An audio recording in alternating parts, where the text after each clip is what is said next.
বন্ধুরা আমরা চলে এসেছি আবার একটা নেক্সট ভিডিও নিয়ে। আজকে হচ্ছে আমাদের বাটা মাছের রেসিপি। তো বাটা মাছটাকে প্রথমে জল দিয়ে ধুয়ে ভালো করে ধুয়ে নিয়ে নুন হলুদ মাখিয়ে রেখে দিয়েছি। চলো এরপর তোমাদের দেখাচ্ছি কিভাবে এই রেসিপিটা আমরা তৈরি করছি। তো বন্ধুরা গ্যাসটা জ্বালিয়ে কড়াইটা গ্যাসের মধ্যে বসিয়ে দিয়েছি। এরপর কড়াইটার মধ্যে একটু তেল দিয়ে বাটা মাছগুলো ভেজে নেব। তো দেখো বন্ধুরা তেলটা গরম হয়ে গিয়েছে, এবার এর মধ্যে বাটা মাছগুলো একে একে ছেড়ে দেব।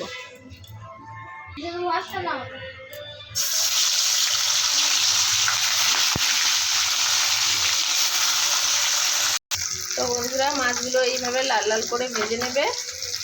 মাছগুলো উঠিয়ে নিয়ে সব মাছগুলো ভেজে তারপর আবার দেখাচ্ছি। তো বন্ধুরা এবার দেখো মাছগুলো সব আমার ভাজা হয়ে গেছে। এবার ওই তেলের মধ্যেই ফোড়ন হিসেবে দিয়ে দেবো অল্প একটু কালো জিরে, 2-4টা কাঁচা লঙ্কা চেরা আর পেঁয়াজ কুচি।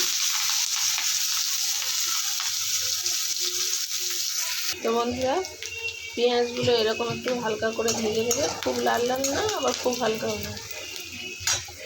তো বন্ধুরা এবার এরপর অ্যাড করব আগে থেকে বেটে রাখা পোস্ত, সরষা আর কাঁচা লঙ্কা।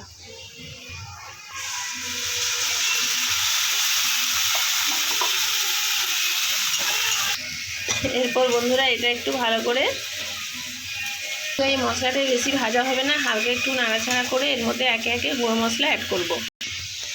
দিচ্ছি অল্প একটু হলুদ গুঁড়ো, অল্প একটু জিরে গুঁড়ো, স্বাদ মতো লবণ। এই মশলাটাকে হালকা করে আর একটু নেড়ে নেব। বন্ধুরা এই রান্নাটার মধ্যে কোনো গুঁড়ো লঙ্কা অ্যাড হবে না, এটা পুরো কাঁচা লঙ্কা দিয়েই হবে। এর মধ্যে এবারে জল দিয়ে দিচ্ছি।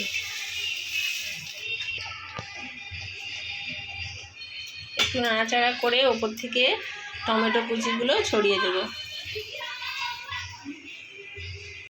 তো বন্ধুরা এবার এটাকে একটু ঢাকা দিয়ে দেব, একটু ফুটে গেলে তারপর তোমাদের দেখাচ্ছি।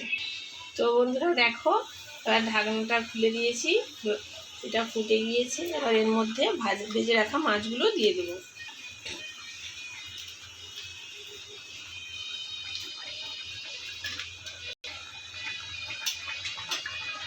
বন্ধুরা এবার এর মধ্যে দিয়ে দিচ্ছি অল্প একটু ধনেপাতা কুচি।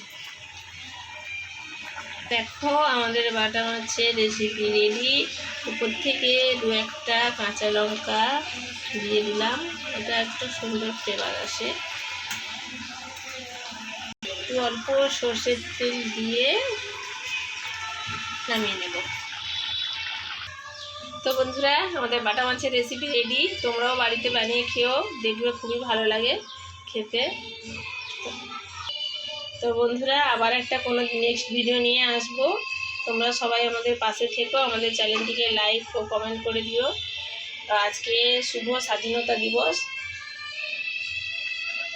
তো আমাদের তরফ থেকে সবাইকে জানাই শুভ স্বাধীনতা দিবস। সবাই ভালো থেকো, সুস্থ থেকো। আজকের মতো টাটা।